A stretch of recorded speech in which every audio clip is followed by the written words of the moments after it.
I was telling you how technical this stuff is, you can just sort of smile at him and say, okay, doc, let's move forward here. Now, how many ever heard of cholesterol? Raise your hand. If you didn't raise your hand, I think you're asleep. Okay. Each year in America, we spend over $100 billion for cholesterol testing. Not treatment. Just cholesterol testing, we spend over $100 billion a year. It's a huge industry just for cholesterol testing. That's why, doctors have made everybody in America paranoid. How many of you had anybody in your family live in their 80s or 90s? Raise your hand. Sure, I think most people in America have had somebody in their family live to be 80, 90. I guarantee you they ate eggs, they cooked in butter, they didn't have margarine back then. They salted their food. These people smoked. They, they ate red meat instead of tofu. They ate eggs instead of egg beaters.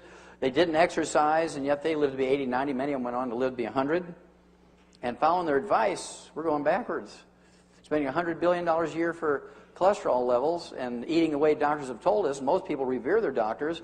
We've gone from 17th in the world in longevity to 24th. So it doesn't seem like all that's doing much good. Well, if any of you can find me a disease, if anybody in this room can find me any disease that is caused by elevated blood cholesterol and triglycerides, I'll give you $1 million, small bills, and any offshore account you want tax-free.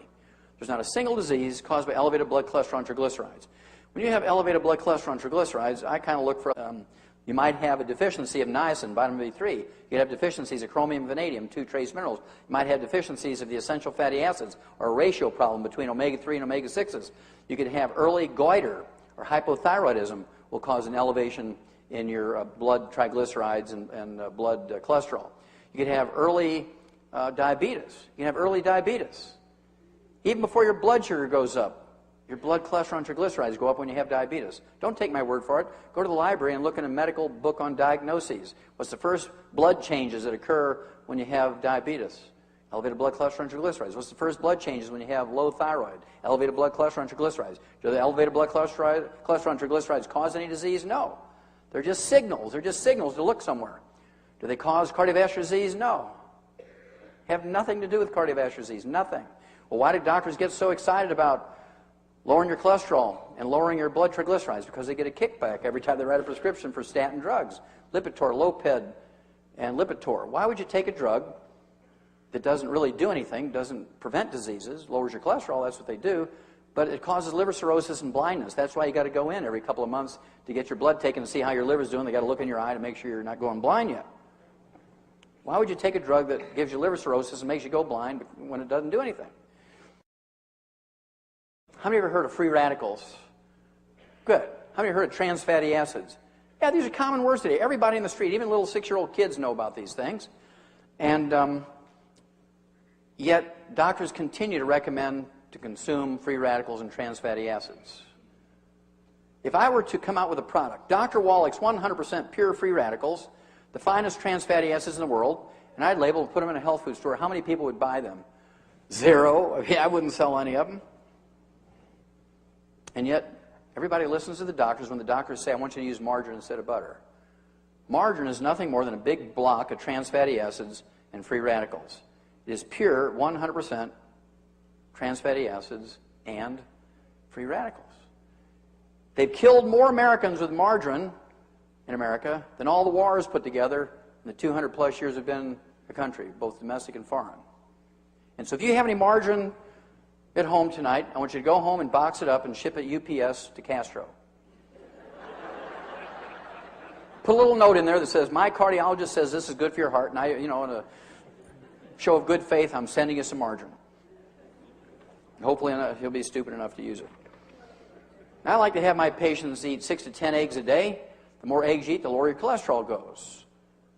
The more eggs you eat, the lower your cholesterol goes. I personally eat 6 eggs a day, so I hope you do too. They're great protein. And if you don't fry them, don't cook them in margarine. You want to poach them, soft boil them, hard boil them, soft scramble them in butter at low temperature. This came out in 1995. This little study was presented at the annual meeting of the American Heart Association in Anaheim, California. They said 2 eggs a day won't hurt. And when that report came out in 1995, that sent a shockwave through the entire medical system. Because coming out, eggs were the father of the devil. I mean, if you ate eggs, you were doomed. Nobody would hang around you. He's an egg eater. I really like this one. Makes my 10 look pretty conservative. This came out 13 years ago, New England Journal of Medicine, very respectable medical journal. Normal cholesterol in an 88-year-old man who eats 25 eggs a day. Now you have to ask yourself, why was this old dude eating 25 eggs a day? Maybe he didn't have any teeth and couldn't eat steaks anymore. Maybe he owned an egg farm and liked to do his own quality control. But I think it was more scientific than that. If you appreciate that 95% of male sex hormone, testosterone, 95% of female sex hormones, estrogen, progesterone, 95% of the weight of our adrenal hormones, our adrenaline, comes from a master steroid in our body. It's made from a master steroid in our body called cholesterol. You can only make 10%. The other 90% must come from your diet. And when your adrenal glands are exhausted, what's the most likely thing that you're not consuming enough of? Cholesterol. When you're sitting there watching TV, guys, when your wife's saying, hey, look at my nice nightgown. Would you rather watch TV or watch me? And she's got you on an egg-free, butter-free, chicken skin-free, red meat-free diet.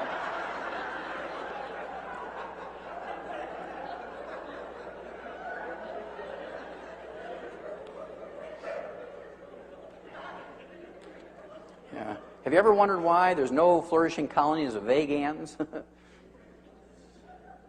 All sit around and hum.